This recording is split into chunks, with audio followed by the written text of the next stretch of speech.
नाजरीन, supreme court of Pakistan ने तलाक के ऊपर जो मोस्ट रीसेंट जजमेंट रेंडर की है, उसमें उन्होंने ये हुक्म किया है कि किसी भी सूरत में जब भी तलाक दी जाएगी तो उसमें 90 दिन का टाइम है जिसके अंदर दोनों फ्रीकैन सुलह कर सकते हैं। इस जजमेंट के ऊपर सोशल मीडिया पर काफी बात हो रही है, लेकिन इसकी बैकग्राउंड को समझना बहुत जरूरी है। सेक्शन 7 है जी फैमिली लॉ ऑर्डिनेंस का, जो वाज़िया तौर पे खामद को ये इख्तियार देता है कि वो अपनी बीवी को किसी भी फॉर्म में तलाक दे सकता है, चाहे वो ज़ुबानी दे, वो लिख कर दे, वो कॉल पर दे, वो वॉइस मैसेज रिकॉर्ड कर दे। और जब भी वो अपनी बीवी को तलाक देता है तो कानून ये मंशा इख्तियार करता है कि जो मुतलका यूनियन काउंसिल है, 30 दिन के अंदर आपने वहां पे तलाक का प्रोसेस प्रोसीड करना है। और यूनियन काउंसिल 90 दिन की कार्रवाई करती है और 90 दिन के अंदर कोशिश करती है कि दोनों फ्रीकैन में सुलह हो जाए। और अगर वो सुलह नहीं हो पाती तो तलाक मौसर हो जाती है, सर्टिफिकेट जारी हो जाता है। लेकिन अब ये समझना जरूरी है कि हमारी जो हाई कोर्ट्स हैं, मुख्तलिफ अदालतों ने उसमें ये ओपिनियंस रेंडर की कि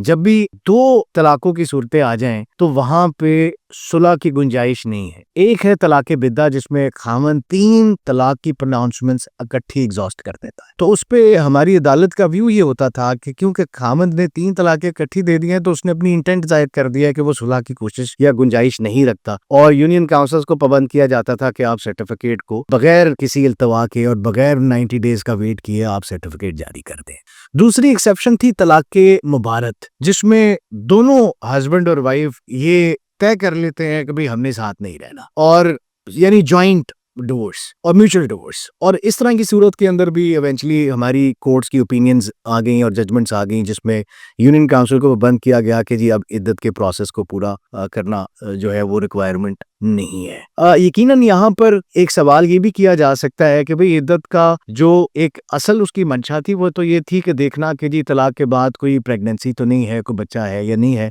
लेकिन ये याद रखें कि तलाक के पर्सपेक्टिव के अंदर इद्दत का जो मकसद है वो हमेशा सिर्फ ये रहा है कि अगर कोई शख्स तलाक दे रहा है या बीवी खुला ले रही है तो उसके पास इतना टाइम होना चाहिए कि वो ये समझ सके कि कोई मिसअंडरस्टैंडिंग तो नहीं है, वो ये समझ सके कि कोई जज्बात में आके, गुस्से में आकर हम ये काम तो नहीं कर रहे, क्या हम एक दूसरे के बगैर रह सकते हैं। तो 90 दिन की जो मंशा है वो इवेंचुअली ये रही है कि इस दरमियान अगर सुलह हो सकती है तो इवेंचुअली आर्बिट्रेशन काउंसिल 90 डेज का दोनों को पाबंद करे कि वो वेट करें। सो सुप्रीम कोर्ट ऑफ पाकिस्तान ने इस सेक्शन 7 की जो रिक्वायरमेंट है रिकंसिलिएशन की, उसे मैंडेटरी करार दे दिया है कि नो मैटर कि वो तलाक़े मुबारत है, नो मैटर कि वो खुला है, नो मैटर कि वो तलाक़े बिद्दा है जिसमें 3 तलाक़ें दी जा रही हैं, किसी भी तरह की तलाक अगर खामन देगा या बीवी खुला लेगी तो 90 दिन इनके पास मौजूद रहेंगे कि इसमें ये सुलह कर लें। और अगर 90 दिन में सुलह नहीं होती